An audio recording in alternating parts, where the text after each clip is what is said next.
That seems to spread it out. So a bit of a mix-up here, as you said, about between the micro and the small, medium enterprises. Okay, so let's de-risk this sector. What's your thought? So if you ask me, the sector is a sector filled with potential, but I will go back a bit if you allow me. Let's do a little historical background to how we grow entrepreneurs in Nigeria. In the last 10, 15 years, from 2017 rather till date, the National Board for Technology Education that manages polytechnics in Nigeria developed a guideline for teaching entrepreneurship education in polytechnics. From that 2007 till date, there have not been any amendments on that guideline.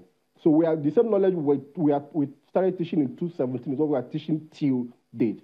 If you go to NUC that regulates universities in Nigeria, there is no one guideline for how you teach entrepreneurship education across all universities in Nigeria. So what you have is universities at their own levels establish the enterprise development centers and they run it as they deem fit. Now, why is this important? These are the pipeline that produces entrepreneurs all over the world. The bulk of people in Nigeria, if you count 10 persons, at 6 are in one of the other universities or polytechnics.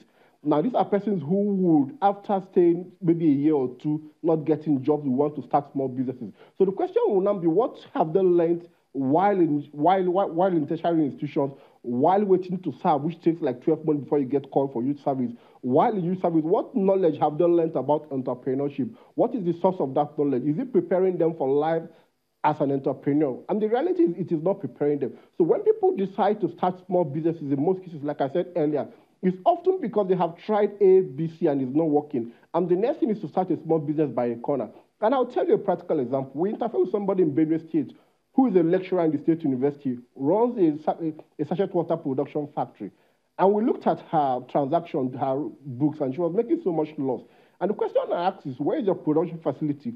She said it's in the family house.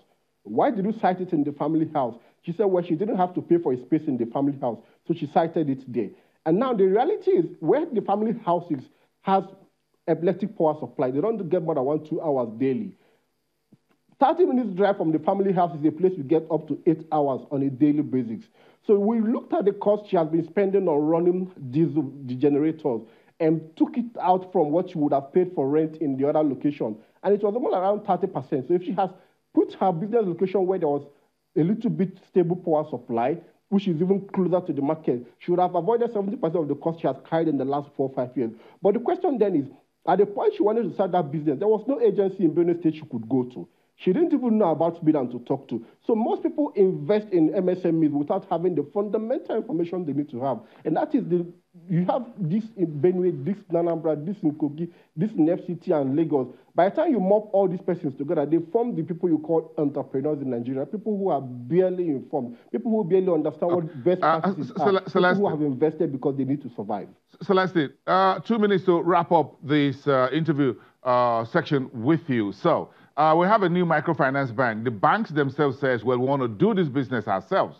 So we're going to put our money where our mouth is and our mouth where the market is. That's what the Bankers Microfinance Bank says they're going to do. Yes, so please go ahead. If you ask me again, I would say in all honesty, this is not the first time the Bankers Committee is setting aside funds for MSMEs. It's not the first, it's not the second, it's not the third. They have been setting aside funds in the last 10 years for MSMEs. But the question is, have we asked the question why MSMEs are not able to access this fund? The risk is the biggest problem. Nobody wants to pay the risk. So when they launched the Youth Entrepreneurship Support Program under BOI with the Bankers Committee and CBN, they said all you needed to do is to present your NYC discharge certificate as collateral to access a loan. We all heard of that.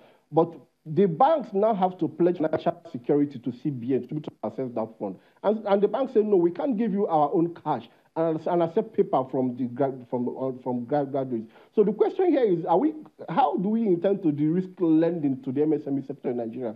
We had the collateral registry in the last 2-3 years. Have we put it in effect? Is it working as a means of taking the risk away from the banks and even the people applying for the loan? So the question is, rather than set up a national microfinance bank, we should go back to the drawing board and ask the question of how do we de-risk lending to MSMEs? Okay. And I'll tell you one of the big risks lending to small businesses. Great question, Celestine. Great question. May I respectfully tell you that we've got to leave it there for today. Thank you very much for your time. I know it's a very big conversation, and we will need to continue this some other time. The team lead at SEEDI, live from Abuja Studio, Celestine Okeke.